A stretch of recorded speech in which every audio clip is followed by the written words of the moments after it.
Supreme court सिर्फ हिंदुओं का कोर्ट नहीं है, सुप्रीम कोर्ट मुसलमानों का कोर्ट भी है, सुप्रीम कोर्ट ईसाइयों का कोर्ट भी है, सुप्रीम कोर्ट यहाँ की दलितों का, आदिवासियों का, माइनॉरिटीज का कोर्ट भी है। तो उसे इंसाफ करना चाहिए, उसे किसी का पक्षपात नहीं करना। प्लेसेस एक्ट के बाद कोई नया विवाद नहीं खड़ा होना चाहिए, इसकी गारंटी दी गई थी 91 के अंदर। अब ये खुला उल्लंघन है वर्शिप प्लेसेस एक्ट का। किसी लोअर कोर्ट का, हाई कोर्ट का ये जुरिस्डिक्शन नहीं है 91 के एक्ट के बाद में कि वो कोई नया विवाद खड़ा करने की इजाज़त दे। हम सुप्रीम कोर्ट जाएंगे दोबारा, इसलिए कि हमारे सामने ऑप्शन क्या अवेलेबल है।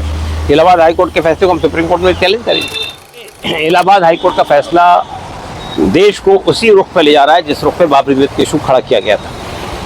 हमारा मानना ये कि वर्शिप प्लेसेस एक्ट के बाद कोई नया विवाद नहीं खड़ा होना चाहिए, इसकी गारंटी दी गई थी 91 के अंदर। अब ये खुला उल्लंघन है वर्शिप प्लेसेस एक्ट का। हम सुप्रीम कोर्ट जाएंगे दोबारा, इसलिए कि हमारे सामने ऑप्शन क्या अवेलेबल है। इलाहाबाद हाई कोर्ट के फैसले को हम सुप्रीम कोर्ट में चैलेंज करेंगे। इसके बारे में तो वो कोई बात कहना बहुत मुश्किल है आज के ज़माने में, इसलिए कि इस सुप्रीम कोर्ट को हमारा मानना ये है कि पहले ही मरले में जब मस्जिद इंतजामिया कमेटी ने वहाँ पर फव्वारे का शोशा छोड़ा था, तो उस वक्त भी हमने ये बात कही थी कि किसी लोअर कोर्ट का, हाई कोर्ट का ये जुरिस्डिक्शन नहीं है 91 के एक्ट के बाद में कि वो कोई नया विवाद खड़ा करने की इजाज़त दे। लेकिन सुप्रीम कोर्ट ने हस्तक्षेप नहीं किया। सुप्रीम कोर्ट ने फिर हमको रेफर कर दिया लोअर कोर्ट और हाई कोर्ट के चक्कर में। तो अब जाहिर बात है कि ये वर्शिप प्लेसेस कानून तो बना हुआ है, कानून का अगर उल्लंघन हो रहा है तो उसको कौन देखेगा? सुप्रीम कोर्ट देखेगा। तो अब हम दोबारा सुप्रीम कोर्ट जाएंगे। क्या है? नहीं, ये जगह है, ये मालूम है लोगों को क्या है। मस्जिद है, आज से नहीं बरसों से बनी हुई मस्जिद है वो, और उसकी हिस्ट्री भी सबको मालूम है पूरा यहाँ से वहाँ तक के।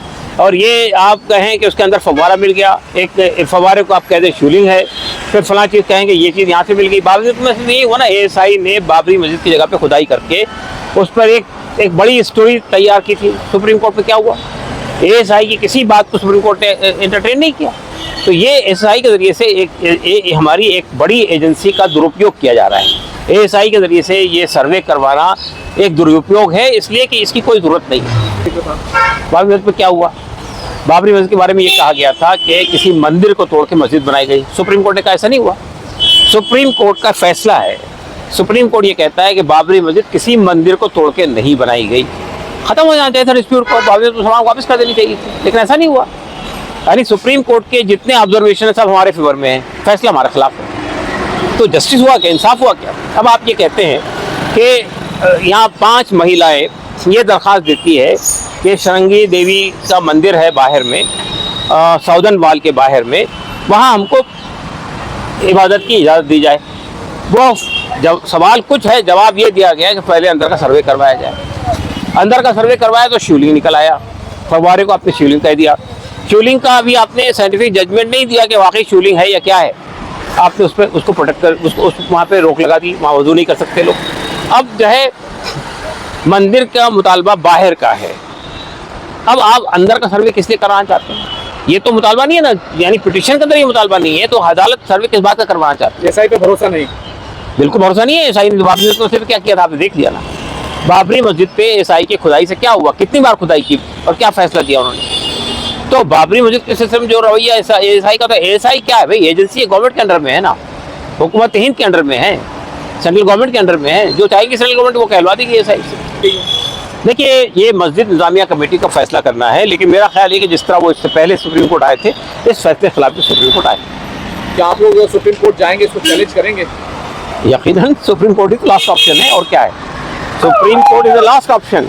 वहाँ जाना है तो जाएंगे, बिल्कुल कानून के हर रास्ते को अख्तियार करने की कोशिश करेंगे। सुप्रीम कोर्ट से कुछ कहना चाहेंगे इसमें, जैसे आप लोग पहले भी आए थे और अब दोबारा? देखिए, सुप्रीम कोर्ट से हम ये कहना चाहते हैं कि मुल्क में कुछ कानून बनते हैं, अगर उनका कहीं उल्लंघन हो रहा है तो उसको कौन देखेगा? उसको सुप्रीम कोर्ट देखेगा। सुप्रीम कोर्ट सिर्फ हिंदुओं का कोर्ट नहीं है, सुप्रीम कोर्ट मुसलमानों का कोर्ट भी है, सुप्रीम कोर्ट ईसाइयों का कोर्ट भी है, सुप्रीम कोर्ट यहाँ की दलितों का, आदिवासियों का, माइनॉरिटीज का कोर्ट भी है। तो उसे इंसाफ करना चाहिए, उसे किसी का पक्षपात नहीं करना चाहिए। क्या फर्ज है सुप्रीम कोर्ट का? सुप्रीम कोर्ट का फर्ज ये है, ज़ाहिर है कि हमको ये जेब नहीं देता कि हम सुप्रीम कोर्ट को याद दिलाएं उसका फर्ज क्या है, लेकिन ये तो बात खुली हुई है ना कि मुल्क के कानून को लेटर स्पिरिट में नाफिज करने की जिम्मेदारी सुप्रीम कोर्ट की है। अगर उसका कहीं उल्लंघन हो रहा है तो उसको देखने की जिम्मेदारी भी सुप्रीम कोर्ट की है।